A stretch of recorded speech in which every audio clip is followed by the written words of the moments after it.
गुरु प्यारी परम सत्कार योग साध संगत जी, आप जी सारी संगत को प्यार भरी राधा स्वामी जी।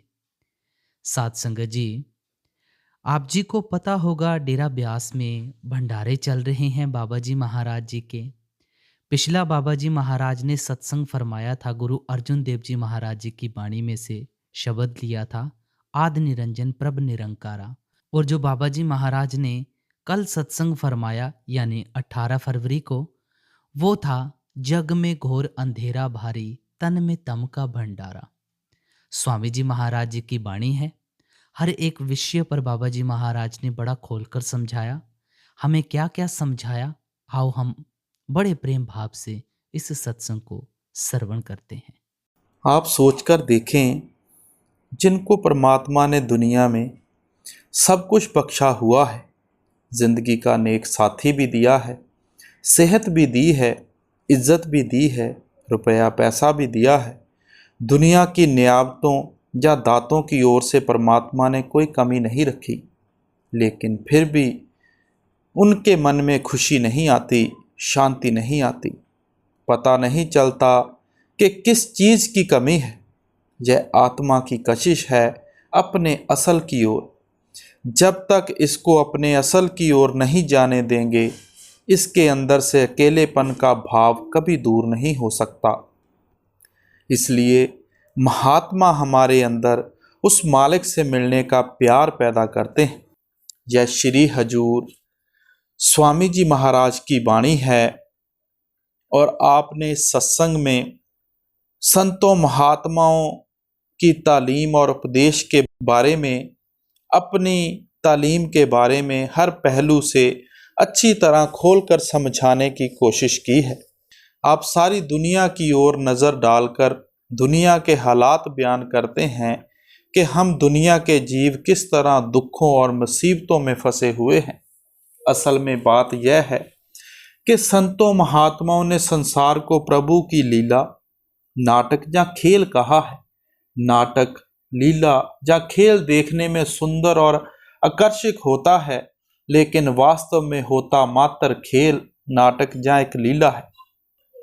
नाटक कभी भी सत्य नहीं होता और थोड़े समय के लिए होता है, जिसका अंत निश्चित होता है।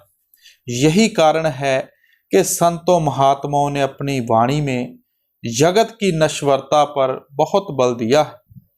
संत महात्मा समझाते हैं कि मनुष्य जन्म का वास्तविक उद्देश्य पूर्ण और स्थायी आनंद की प्राप्ति है। पूर्ण और स्थायी आनंद केवल पूर्ण और स्थायी पदार्थ में से ही मिल सकता है। संसार और इसके सब पदार्थ अपूर्ण और अस्थायी हैं, जहाँ कुछ भी पूर्ण और सदैव रहने वाला नहीं है। माता पिता, भाई बहन, पति पत्नी, धन दौलत, मान बढ़ाई की तो बात ही अलग रही। सूरज, चांद, सितारे, सागर, पर्वत भी स्थायी नहीं है।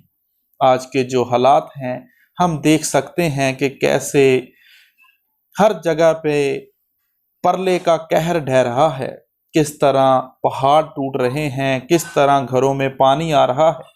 संसार की नश्वरता के बारे में बाबा फरीद जी एक श्लोक कहते हैं, फरीदा रुत फिरी वन कंबिया, पत झड़ झड़ पाहे, चारे कूंडा ढूंढिया रहन किथा ना नाहे। आप कहते हैं कि जिस तरह पतझड़ के मौसम में सारे जंगल के वृक्षों के पत्ते झड़ जाते हैं, उसी तरह संसार के हर कोने में मृत्यु का डंका बज रहा है। संसार का कोई कोना मृत्यु की पहुंच से परे नहीं। सारी की सारी त्रिलोकी परिवर्तनशील और नाशवान है। इस पर काल का पहरा है। काल का अर्थ परिवर्तन भी है, मृत्यु और विनाश भी। प्रभु ने इस जगत को अधूरा, नाशवान बनाया है, क्योंकि केवल अधूरे और जगत में से ही पूर्ण और अविनाशी जगत में जाने की लालसा पैदा हो सकती है। संतों महात्माओं ने अपनी वाणी में संसार की नश्वरता के विस्तृत दृश्य प्रस्तुत किए। वे जीवात्मा को संसार की वास्तविकता से परिचित करवाना चाहते हैं। वे जीव को समझाना चाहते हैं कि यह दुनिया उसका सच्चा देश नहीं है। इस दुनिया के रिश्तेदार उसके सच्चे रिश्तेदार नहीं हैं, जो इंद्रियों के भोग आत्मा का सच्चा आहार नहीं है। जीवात्मा का सच्चा साथी व संगी वह परमपिता परमात्मा है और उसका सच्चा भोजन शब्द या नाम रूपी अमृत है। संत महात्मा संसार और इसके सुखों के विरोधी नहीं हैं, वे इनकी सीमा और वास्तविकता बयान करना चाहते हैं। वे समझाना चाहते हैं कि सांसारिक सुख शारीरिक और मानसिक हैं, आध्यात्मिक नहीं। यह नश्वर संसार और इसके संबंध उस अविनाशी धाम, उसके सुखों और परमपिता परमात्मा की जगह नहीं ले सकते। यही संतों महात्माओं के संसार की नश्वरता पर बल देने का वास्तविक उद्देश्य है। संत महात्मा समझाते हैं कि नश्वर संसार का मोह मनुष्य को संसार से बांध कर रखता है और अविनाशी प्रभु का प्रेम उसे संसार से मुक्त करके प्रभु से मिला देता है। जीवात्मा के अंदर प्रभु का प्रेम स्वाभाविक रूप से मौजूद है, लेकिन यह प्रेम संसार के प्रेम के नीचे दब गया है। जब जीव किसी ऐसे पूर्ण पुरुष की संगत करता है जो प्रभु में समाकर प्रभु का रूप हो चुका है और जिसके अंदर प्रभु के प्रेम का सागर उमड़ रहा है, तो जीवात्मा के अंदर भी धीरे धीरे प्रभु का सोया हुआ प्रेम जागृत होना शुरू हो जाता है। जब जीव ऐसे पूर्ण महात्मा द्वारा समझाई गई युक्ति के जरिए अपना ध्यान अंतर में एकाग्र कर लेता है, तो उसकी लिव प्रभु के नाम से जुड़ जाती है। इस तरह वह इस अधूरे और नश्वर संसार के मोह से मुक्त होकर उस अविनाशी प्रभु में लीन हो जाता है। सहजोबाई कहती हैं, झूठा नाता जगत का, झूठा है घर बास, जैतन झूठा देखकर सहजो भई उदास। सहजोबाई ने मनुष्य को संसार की नश्वरता के बारे में भी सावधान किया है। वे चेतावनी देती हैं कि यह संसार नश्वर है, इसलिए इसके सभी रिश्ते नाते रूप तथा पदार्थ भी झूठे और नश्वर हैं। इन्हें सत्य समझकर इनके मोह का शिकार होने वाला शरीर भी सदा नहीं रहता। कितने दुख की बात है कि जीव झूठे शरीर और झूठे जगत के मोह में फंसकर सच्चे और अविनाशी प्रभु को भुला देता है। इस प्रसंग में संत चरणदास जी ने कहा है, मिटते स्यूं मत प्रीत कर, रहते सू कर नेह, झूठे को तज दीजिए, सांचे में कर गेह। महाभारत में वृत्तांत आता है कि यक्ष ने युधिष्ठिर से प्रश्न किया कि संसार में सबसे अधिक अचंभे की बात कौन सी है।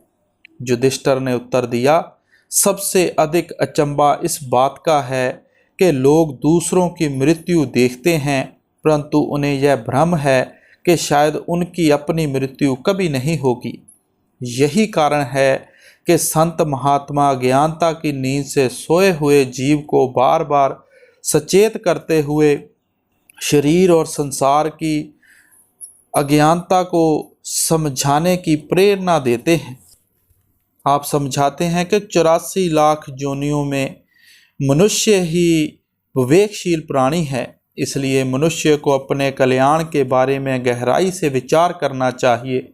उसे झूठे क्षणिक लाभ और सच्चे स्थायी लाभ, इन दोनों के अंतर को समझना चाहिए। यह एक अटल सत्य है कि शरीर नश्वर है, जबकि आत्मा अमर, अविनाशी, ज्ञान रूप और आनंद रूप है। जब शरीर ही नश्वर है तो शारीरिक भोग भी क्षण भंगुर हैं और इनका सुख भी क्षणिक है। ये क्षणिक सुख ही जीवात्मा के सब दुखों का मूल कारण है। विषय विकारों में लिप्त जीव मन चाहे कर्म करता है। सहजोबाई समझाती हैं कि नश्वर शरीर को वास्तविक समझने के बजाय अविनाशी आत्मा तू अपना वास्तविक स्वरूप समझ, क्योंकि इसमें तेरा कल्याण और उद्धार है। स्वादिष्ट भोजन, सुंदर कपड़े, हीरे मोतियों से जड़े कीमती गहने आदि को सुख का साधन समझकर मनुष्य इनकी ओर दौड़ता है। चित्त रहे डामाडोल। वह बाहरी तौर पर बहुत सुखी प्रतीत होता है, परंतु उसका चित्त सदा अशांत रहता है। मन में हमेशा यह भय बने रहता है कि यह सुख कहीं साथ ना छोड़ जाए। पहले माया इकट्ठी करने के लिए लंबे दुखदायी संघर्ष में से गुजरना पड़ता है, फिर इसके चले जाने की चिंता हर समय मन को परेशान करती रहती है। जय विचार तू मत करे शल रूपी जग जाल। जीव इस रहस्य से अनजान है कि जिन भोगों को वह सुख का साधन समझ रहा है, वह वास्तव में माया का विशाल और शक्तिशाली जाल है, जो उसे त्रिलोकी और आवागमन में बांध कर रखने के लिए बिछाया गया है। हालांकि आत्मा खुद अजन्मा और कर्म रहित है, परंतु मन इंद्रियों के अधीन होकर यह भी माया में भोग भोगती है और वह उसे आवागमन के एक बहुत जटिल जाल में बांध देते हैं। जो व्यक्ति खुशी खुशी शत्रु की चाल में फंस जाए और घोर दुखों का कारण बनने वाले भोगों को सुख का साधन समझने की अज्ञानता कर बैठे, वह सचमुच दया का पात्र है। जो स्वयं अपने गले में फांसी का फंदा डाले या खुद अपने पांव पर कुल्हाड़ी मारे, उसे कौन विवेकशील कहेगा। सहजोबाई समझाती हैं कि अज्ञानी जीव माता पिता, भाई बहनों, यार दोस्तों को अपने सच्चे साथी और हितैषी समझकर उनके मोह का शिकार हो जाता है। वह यह सोचने का प्रयास नहीं करता कि माता पिता, बेटे बेटियों से भी जो रिश्ता है वह जीवन काल तक की ही है। अगर इनके साथ सच्चा रिश्ता होता है तो वह अंत समय जीव के साथ चलते। यदि मनुष्य मरने वालों के साथ जा सकता या मरने वालों की आत्मा को जाने से रोक सकता, तो उसकी उनके साथ मोह करने की बात जायज मानी जा सकती थी। लेकिन आज तक कभी कोई जाने वाले के साथ नहीं गया और ना ही उन्हें जाने से रोक सका है। इसलिए ऐसे कच्चे और क्षणभंगार संबंधों के मोह में फंसकर प्रभु रूपी सच्चे और पक्के संबंधी को विसार देना कहाँ की बुद्धिमानी है। इस प्रसंग में सहजोबाई आगे कहती हैं, आगे रो रो क्या किया, अब क्यों रोवे भांड, संग ना आया ना चले, जय जग झूठी मांड। के हे भले मांस, आज तक तूने अनेक बार संबंधियों के मरने पर विलाप किया, उसका क्या लाभ हुआ। अब तक तो तुझे संसार की रीत का ज्ञान हो जाना चाहिए था कि ना कोई मित्र संबंधी किसी के साथ जाता है और ना ही साथ आता है। जब यह रचना ही झूठी है तो इसके सब रिश्ते नाते भी झूठे हैं। तेरे से पहले आए यहाँ सदा नहीं टिक पाए, तो तू सदा के लिए यहाँ कैसे रह सकेगा। इसलिए दूसरों की मृत्यु पर विलाप करने के बजाय उस दिन के बारे में विचार कर जिस दिन तू भी मृत्यु का शिकार हो जाएगा और तेरे संबंधी तेरी कोई सहायता नहीं कर पाएंगे। जहाँ स्वामी जी महाराज कह रहे हैं कि दुनिया में दुख ही दुख हैं, मुसीबतें ही मुसीबतें हैं। हम परमात्मा को भूलकर दुनिया में सुख और शांति ढूंढने की जितनी कोशिश करते हैं, उतने ही दिन रात और अधिक दुखी होते जा रहे हैं। आप अच्छी तरह विचार करके देखें कि जिन चीज़ों में हम सुख ढूंढते हैं वे चीज़ें आर्जी और अस्थाई हैं। इसलिए उनका सुख और आराम भी केवल आर्जी ही हो सकता है। जो भी थोड़े बहुत सुख नज़र आते हैं, आहिस्ता आहिस्ता वे दुखों में बदल जाते हैं। देखें, शादी होती है, मन में कितनी खुशी महसूस होती है। अगर उसी साथी के साथ खटपटी शुरू हो जाए, सारा घर नर्क बन जाता है। हजूर महाराज सावन सिंह जी समझाया करते थे कि आप दुनिया के कांटे कितने भी इकट्ठे करने की कोशिश करें, कभी सफल नहीं हो सकेंगे। अगर हिम्मत करके अपने पैरों में जूते पहन लेंगे तो दुनिया के कांटे आपके पैरों पर असर नहीं करेंगे। ये दुख सुख की समस्याएं तो इसी तरह रहेंगी, जे आज तक ना किसी से हल हुई हैं ना ही हो सकती हैं। लेकिन महात्मा जिंदगी गुजारने का, मालिक की भक्ति करने का ऐसा तरीका और साधन समझाते हैं कि संसार में चलने का ऐसा मार्ग दिखाते हैं जिस पर चलकर हम अपने ख्याल को इन दुखों से ऊंचा ले जाते हैं। गुरु अमरदास जी कहते हैं, जिन्हीं घर जाता अपना से सुखिए भाई, कि जो इंसान वापस अपने घर पहुंच जाएंगे, असली सुख और शांति उन गुरमुखों को ही प्राप्त हो सकती है। हजरत ईसा ने समझाया था, मैं शांति स्थापित करने नहीं आया, तलवार लेकर आया हूँ। आप कहते हैं कि मैं दुनिया को कोई सुख की नगरी बनाने के लिए नहीं आया, बल्कि तलवार लेकर आया हूँ कि दुनिया के अंदर जो जड़ें गहरी हो चुकी हैं, जो दुनिया से मोह पैदा करके बार बार दे के बंधनों की ओर खींच कर लाने और रचना का हिस्सा बनाए रखने का कारण बनी हुई हैं, वह मालिक की भक्ति की तलवार से यह सब जड़ें काट दूंगा, ताकि दुनिया से आपका हमेशा के लिए छुटकारा हो सके।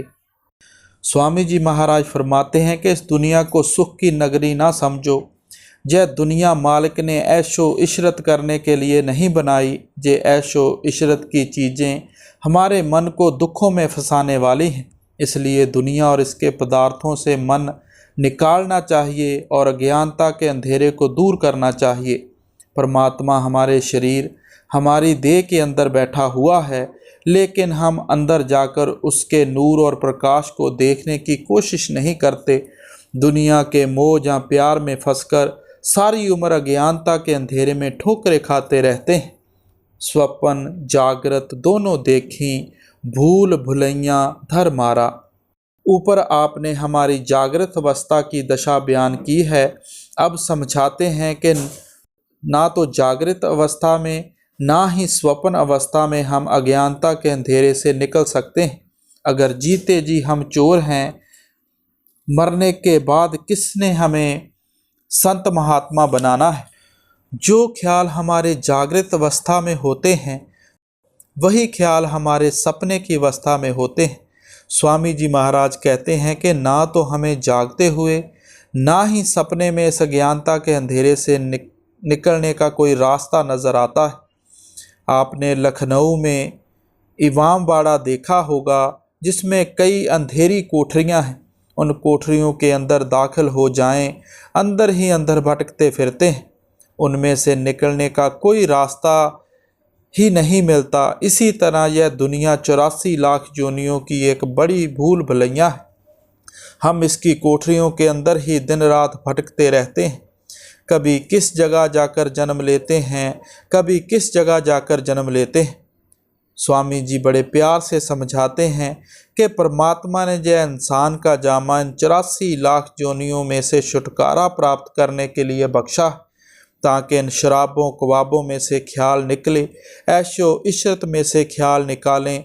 इस मौके से फ़ायदा उठाकर उस मालिक की भक्ति करें, ताकि देह के बंधनों से छुटकारा हो सके, हम वापस जाकर उस परमात्मा से मिल सकें। गुरु अर्जन देव जी की वाणी है, 184 जोन सभाई, मानस को प्रभ दी वड्याई। इस पौड़ी ते जो नर चूके, सो आए जाए दुख पाएदा।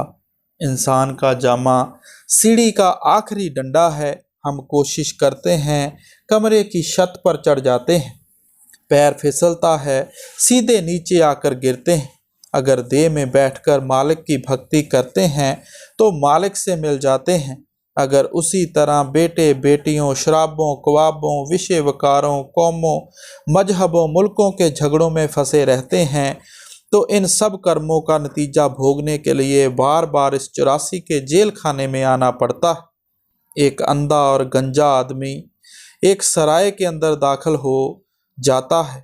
उस सराय में से निकलने का एक ही दरवाज़ा है। वे बेचारा टटोल टटोल कर दरवाजे को ढूंढने की कोशिश करता है, ताकि दरवाजे में से बाहर निकल जाए। आंखों से हीन तो पहले ही है, लेकिन सर से भी गंजा है। जब दरवाज़ा उसके निकट आता है तो वह दीवार छोड़कर सर को खुजलाना शुरू कर देता है। दरवाज़ा निकल जाता है और वह उसी तरह फिर सराय के चक्कर में पड़ जाता है। यही हम सब दुनिया के जीवों की हालत है। रो पीट कर यह इंसान का जामा मिलता है, और इसलिए मिलता है कि इससे फ़ायदा उठाकर देह के बंधनों से छुटकारा हासिल कर सकें। लेकिन जब परमात्मा यह मौका देता है, हम जिंदगी के असली मकसद को बिल्कुल भूल जाते हैं। बेटे बेटियों के प्यार में उलझ जाते हैं, कौमों मजहबों के झगड़ों में पड़ जाते हैं। शराबों ख्वाबों की लज्जतें नहीं छूटती, कौमों मजहबों मुल्कों की मान बढ़ाई नहीं छूटती। इंद्रियों के भोगों या दुनिया के धंधों में से हम इतने बेजार हो जाते हैं, इतने उलझ कर बैठ जाते हैं, और तो और अपनी मौत को भी भूल जाते हैं। रोज देख रहे हैं कि हमारे साथी हमारा साथ छोड़ते जा रहे हैं। एक एक के साथ जाकर रोज शमशान भूमि पर छोड़कर आते हैं। आंखों से देखते हैं कि जो इतनी चीज़ों को वह लिए बैठा था, जिनसे उसका इतना मोह या प्यार था, उनमें से कोई चीज़ उसके साथ नहीं गई।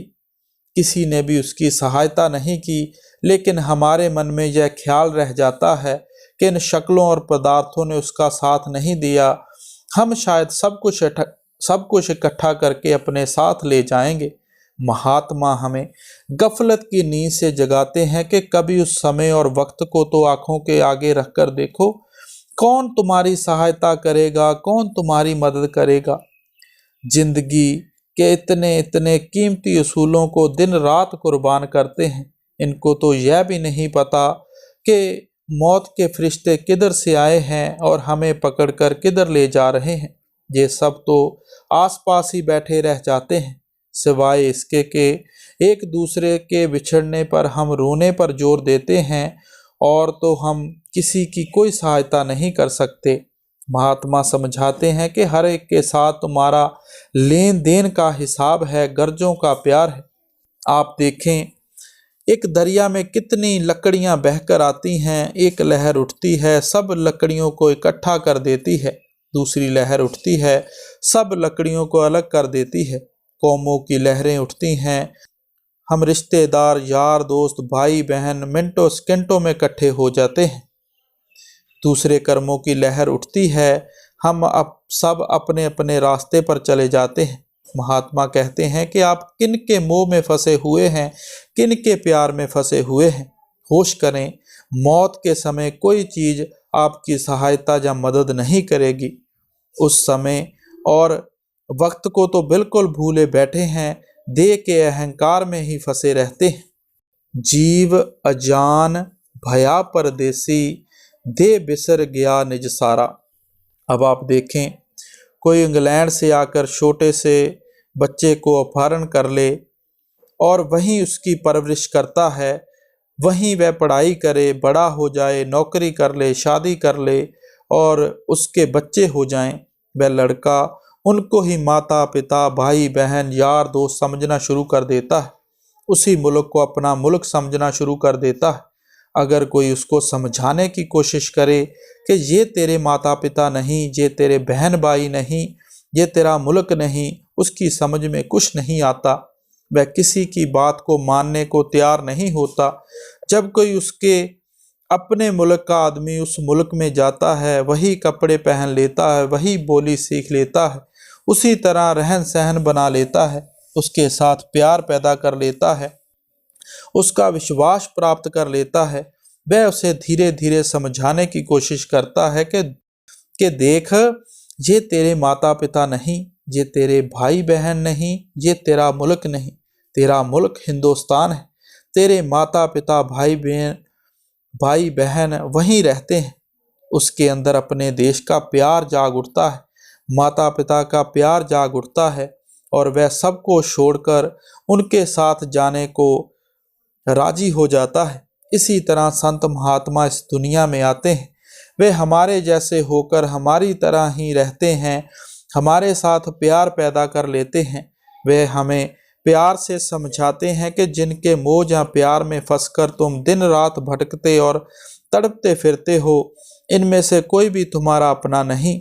ना ये तुम्हारे हैं, ना तुम इनके हो। क्यों इनके मोह या प्यार में भटकते फिरते हो? तुम अपने घर वापस चलो। गुरु अर्जन देव जी कहते हैं, जिन तुम भेजे तिन्हें बुलाए, सुख सहज से ती घर आओ।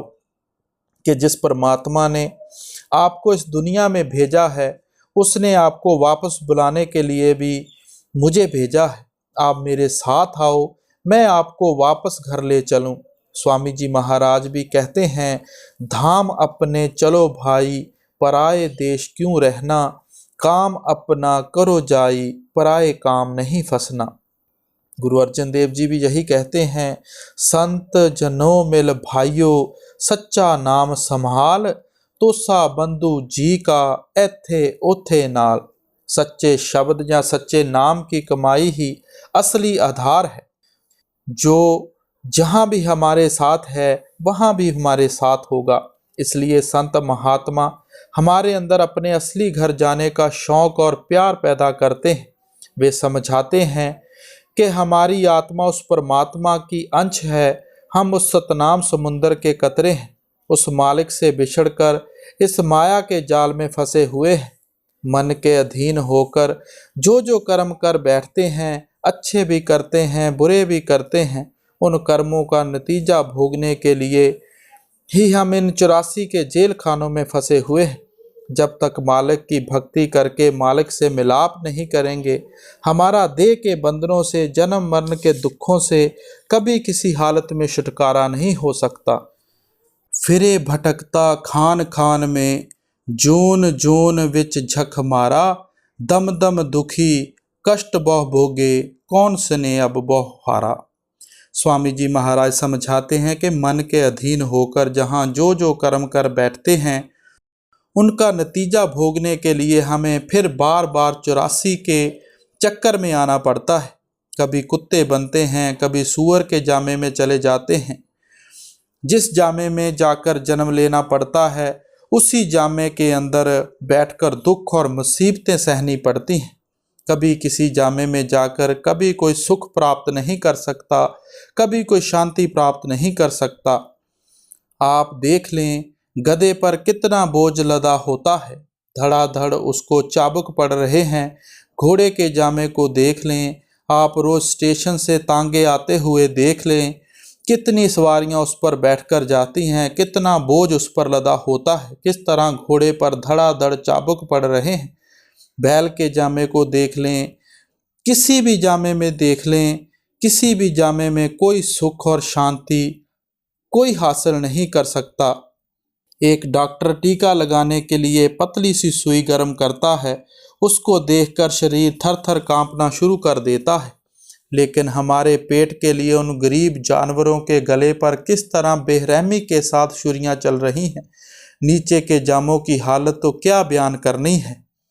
आप इंसान के जामे के बारे में विचार करें, इसको हम सृष्टि का सरताज कहते हैं। मुसलमान फ़कीरों ने इसे अशरफुल मखलूकात कहकर बयान किया है। हम इनको नर नरैनी देह कहकर समझाते हैं। इस जामे के अंदर बैठकर कौन सा कोई सुख हासिल कर सकता है, शांति प्राप्त कर सकता है। किसी से पूछकर देख लें, कोई बेचारा बीमारी से तंग आया है, कोई बेरोजगारी के हाथों दुखी है, किसी के बाल बच्चे नहीं हैं और किसी के बाल बच्चों ने उसे दुखी किया हुआ है। गुरु रामदास जी कहते हैं, काया नगर नगर है नीको, विच सौदा हर रस कीजे।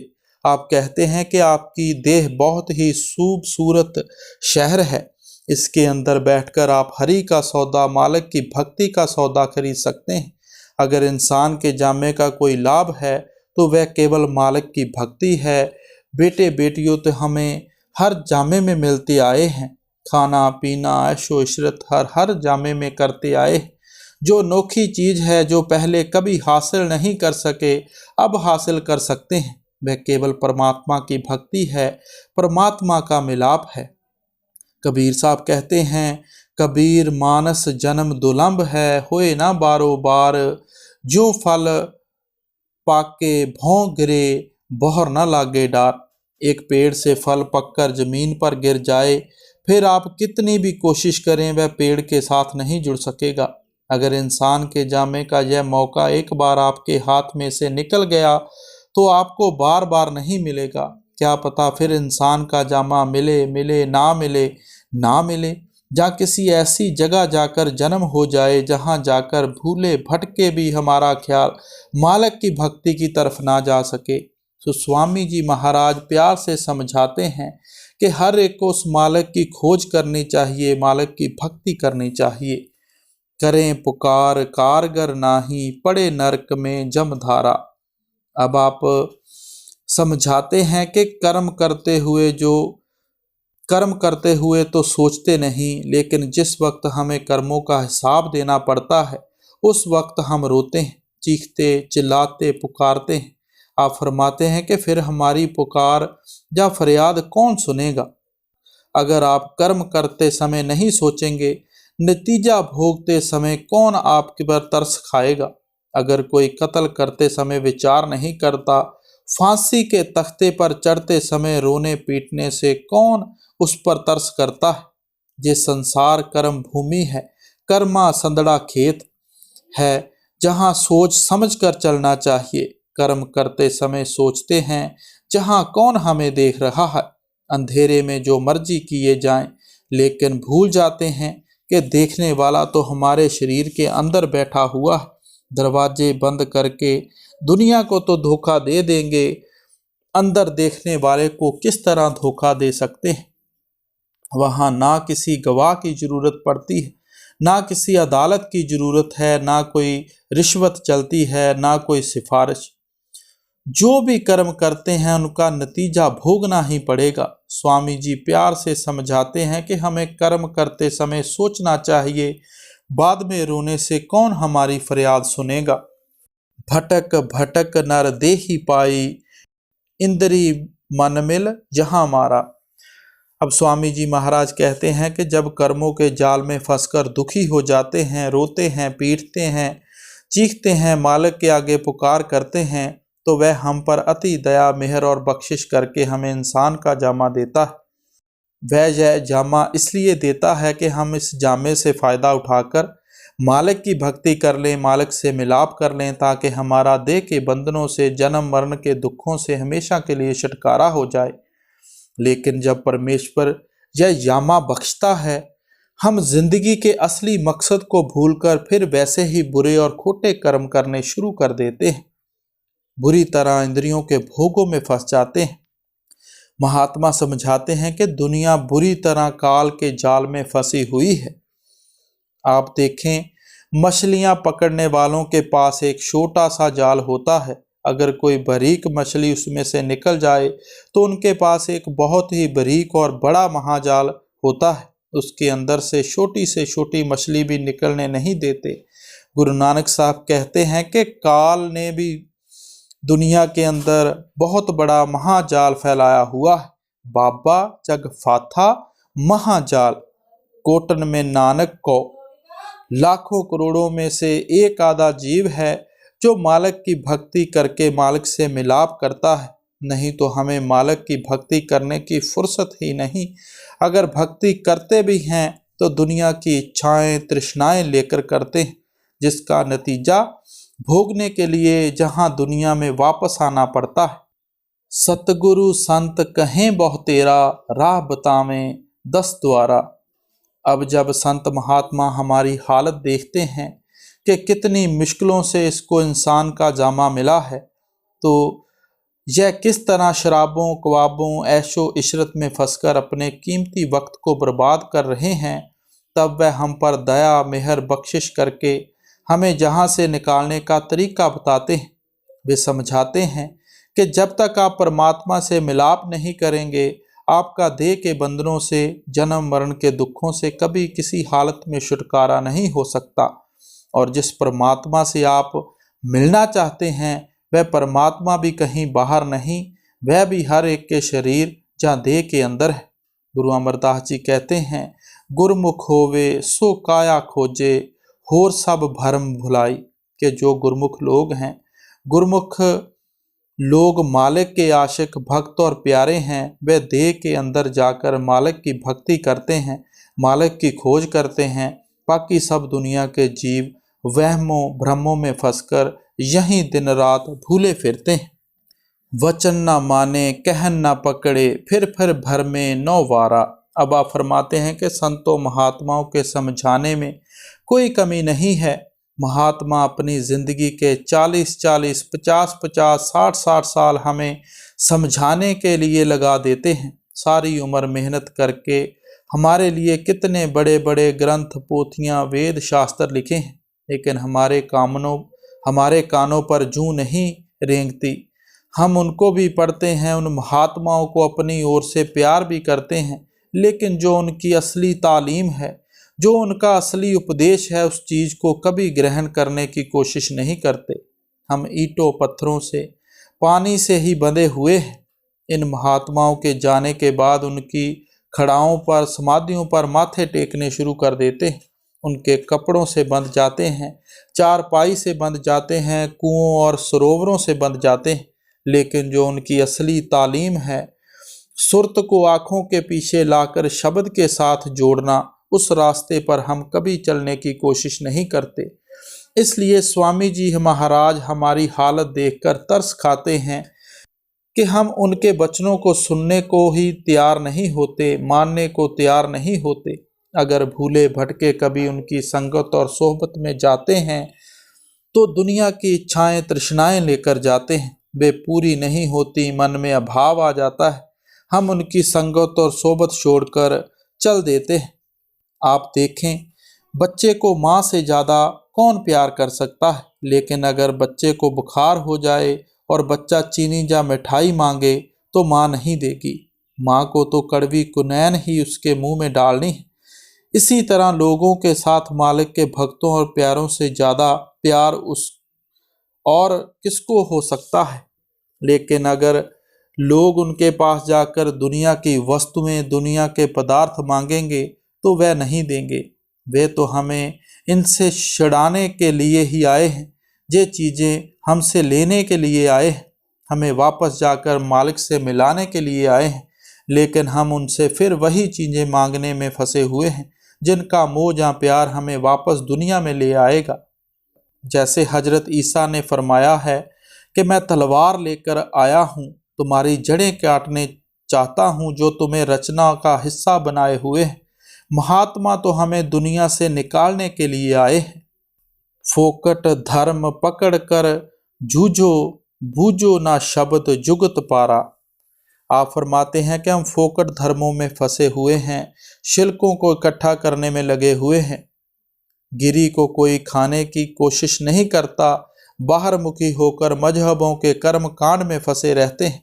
जो असलियत रूहानियत है उसको हम कभी अपनाने की कोशिश ही नहीं करते। हम क्रिया कर्म में फंसे रहते हैं, दान पुण्य में लगे रहते हैं, फोकट कर्मों में लगे रहते हैं। मन और बुद्धि के द्वारा मालिक को ढूंढने की कोशिश करते हैं, पढ़ने पढ़ाने के द्वारा मालिक को ढूंढने की कोशिश करते हैं।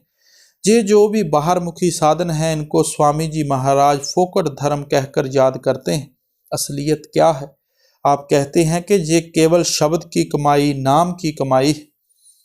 हम उस असलियत को कभी पकड़ने की कोशिश नहीं करते। गुरु अमरदास जी कहते हैं, पूजा करे सब लोग संतो, मन मुख थाए न पाए।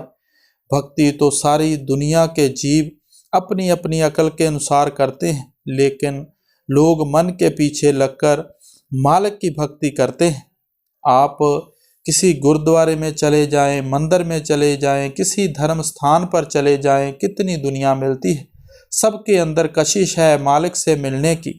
इसके अधीन होकर हम दिन रात हर जगह मालिक से मिलने के लिए भटकते फिरते हैं। लेकिन गुरु साहब कहते हैं कि हम मन के पीछे लगकर मालिक को ढूंढने में लगे हुए हैं। मन मुख थाए ना पाए। ये भक्ति कभी किसी को ठिकाने पर नहीं पहुंचाएगी। कौन सी भक्ति ठिकाने पर पहुंचाती है? शब्द मरे मन निर्मल संतो, ए पूजा थाए पाए। कि जब शब्द या नाम की कमाई करके मन को निर्मल कर लेंगे, चाहे मालिक की असली भक्ति है, यही भक्ति तुम्हें तुम्हारे ठिकाने पर पहुंचाएगी। पानी मथे हाथ कुछ नाही, शीर मथन आलस भारा।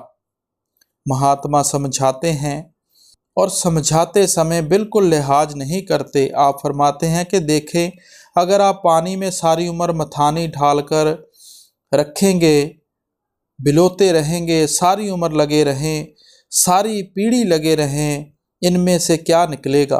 पानी तो पानी ही बना रहेगा। दूध में मथानी डालें तो आपको दही मिलेगा, मक्खन मिलेगा। अगर शरीर के अंदर जाकर नाम की कमाई करेंगे तो हम रूहानियत को हासिल कर सकेंगे, जिसे पाकर हम बादशाह बन जाते हैं। अगर बाहर मुखी साधनों में ही फंसे रहेंगे तो पानी में मथानी डाले हुए हैं। जितनी मर्जी मेहनत करें, हाथ पल्ले कुछ नहीं पड़ेगा। जीव अभाग कहूँ मैं क्या क्या, बाहर भर में भौ झारा। स्वामी जी महाराज हमारी हालत देखकर तरस खा रहे हैं कि दुनिया के जीव किस तरह दिन रात बाहर मुखी हुए बैठे हैं। देखें, कहाँ अमरनाथ की गुफा, कहाँ जगन्नाथ या बद्रीनाथ के मंदिर हैं। कौन कौन से पहाड़ों की चोटियों पर परमात्मा को ढूंढने के लिए नहीं पहुंच पा जाते। अगर कोई कहे कि घंटा या आधा घंटा अंदर जाकर शब्द की कमाई करें तो हमें 10 मिनट के लिए अंदर बैठना मुश्किल हो जाता है, उठकर बाहर आ जाते हैं। इसलिए स्वामी जी महाराज हम पर तरस खाते हैं कि हम दुनिया के जीव सारी उम्र बुरी तरह इन वहमों भ्रमों और संकल्पों में फंसे रहते हैं। अंतर्मुख जो शब्द कमाई, ता में मन को नहीं गारा। वेद शास्त्र सिमरत और पुराना, पढ़ पढ़ सब पंडित हारा। अब स्वामी जी महाराज कहते हैं कि सारी उम्र वेदों शास्त्रों को पढ़ने और पढ़ाने में गुजार देते हैं। क्या पढ़ते हैं, क्या पढ़ाते हैं। ना कोई बैठकर सुनने की कोशिश करता है, ना कोई समझने की कोशिश करता है, और ना ही हम उस पर अमल करते हैं। हम कहते हैं कि पढ़ते जाओ, अपने आप ही मुक्ति हो जाएगी। मैंने कई बार मिसाल दी है कि अगर दिन भर रेलवे का टाइम टेबल पढ़ते रहो, पढ़ाते रहो, आपका रेलवे का सफ़र कभी तय नहीं हो सकता। सारा दिन खाने की किताबें पढ़ते रहें, आपका पेट कभी नहीं भरेगा, खाने का स्वाद कभी नहीं आएगा। आप विलायत जाने की गाइड बुक सारा दिन पढ़ते रहें, आप विलायत कभी नहीं पहुंच सकते। हम जो पढ़ते हैं, जब तक उसको असली जामा नहीं पहनाते, हमें उस पढ़ने पढ़ाने का क्या फ़ायदा हो सकता है। ये स्वामी जी महाराज की वाणी का सारा दिन यह स्वामी जी महाराज की वाणी सारा दिन पढ़ते रहें, कुछ हासिल नहीं होगा। जब तक जो आपने समझाया है कि 9 द्वारों में से ख्याल निकालो, इंद्रियों के भोगों में से ख्याल निकालो, सिमरन और ध्यान के जरिए आँखों के पीछे ख्याल को इकट्ठा करके शब्द के साथ जोड़ो, उस पर अमल नहीं करते। वाणी पढ़ने का तो तब ही फायदा हो सकता है जब उस पर अमल करें। अगर कोई संतों की वाणी का सारा दिन भोग डालता रहे, इसका क्या फायदा होगा। यह इसी तरह पढ़ना है जिस तरह हम टाइम टेबल पढ़ते पढ़ाते हैं। इसलिए महात्मा समझाते हैं कि पढ़ें, लेकिन सोच कर पढ़ें, समझ कर पढ़ें। बिन सतगुर और बिना शब्द सुरत, कोई न उतरे भव पारा। सब कुछ समझाकर आप बड़े दावे के साथ कहते हैं कि बिन सतगुर और बिना शब्द सुरत कोई न उतरे भव पारा, के गुरमुखों की संगत और सोबत के बिना और नाम की कमाई किए बिना कोई भी साधन और तरीके अपना लें, आप इस भव सागर से कभी पार नहीं हो सकेंगे। गुरु अमरदास जी फरमाते हैं, सच्चे शब्द सच्ची पत होई, बिन नामे मुक्त ना पावे कोई। बिन सतगुरु को नाव ना पाए, प्रभ ऐसी बनत बनाई है। कि मालिक ने अपने मिलने का यही कुदरती कानून रखा हुआ है कि जब भी वह मिलता है, शब्द या नाम की कमाई के जरिए मिलता है, और जब भी शब्द के साथ ख्याल जुड़ता है, केवल गुरमुखों के जरिए जुड़ता है। यही बात भाखी में चुनकर, अब तो मानो गुर प्यारा। आप बड़े प्यार के साथ समझाते हैं कि मैं तुमको अपनी ज़िंदगी की खोज का निचोड़ भाव सार समझा रहा हूँ कि अगर तुम फ़ायदा उठाना चाहते हो तो शब्द या नाम की कमाई करो। राधा स्वामी कहाँ बुझाई, सुरत चढ़ाओ नब द्वारा। जय राधा स्वामी ना किसी कौम का नाम है, ना मजहब का नाम है। मैंने अर्ज की थी कि महात्मा कभी किसी कौम और मजहब बनाने के लिए नहीं आते। जिस तरह बाकी महात्माओं ने प्यार में आकर परमात्मा के कई नाम रखे हैं, इसी तरह हजूर स्वामी जी महाराज भी उस परमात्मा को राधा स्वामी कहकर याद करते हैं। राधा से मतलब है आत्मा। स्वामी स्वामी तो आम महात्मा उस परम पिता परमात्मा को कहते आए हैं, लेकिन वह किसका स्वामी है? वह आत्मा का स्वामी है, इसलिए उन्होंने राधा का लफ्ज साथ लगा दिया। यह कोई कौम और मजहब नहीं है, ना हमें कोई कभी कोशिश करनी चाहिए कि उसके इतने ऊंचे और निर्मल उपदेश को किसी कौम या मजहब की शक्ल देने की कोशिश करें। हमें महात्मा की रूहानी तालीम को असली मायने में समझने की कोशिश करनी चाहिए, ताकि हम उससे पूरा पूरा फ़ायदा उठा ले सकें। गुरु नानक साहब ने समझाया है, नानक नाम ना विसरे छूटे शब्द कमाई, के नाम को कभी ना भुलाना। जब भी देह के बंधनों से, दुनिया के दुखों से छूटोगे, केवल शब्द या नाम की कमाई करके छूटोगे। इसलिए हर एक महात्मा हमारे अंदर केवल नाम की कमाई करने का शौक या प्यार पैदा करता है।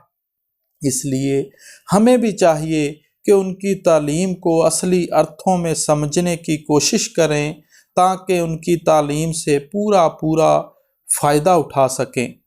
सो गुरु प्यारी साध संगत जी, आज का बड़ा ही रूहानियत से भरा सत्संग हमने श्रवण किया। कल जो संगत बेंगलोर में आई थी, उन्होंने मौजूदा सरकार से समझने की कोशिश की। बात यहीं ख़त्म होती है कि अमल कौन कौन करता है, अंदर कौन जाता है, अंधेरा कौन मिटाता है। तो हमें भी कोशिश करनी चाहिए कि शब्द की कमाई में लगें, नाम की कमाई में लगें। राधा स्वामी जी।